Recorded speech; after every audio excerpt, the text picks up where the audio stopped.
In this video we will learn how to approve or reject tax adjustment request in FlowHCM. First of all, we will log in into FlowHCM portal.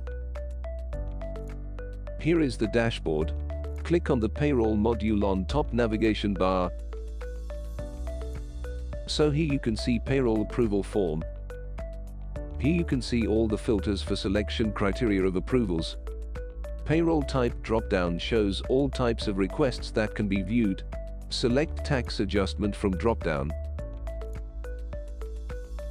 In the grid below you can see a list of requests including request type, status and details of requests.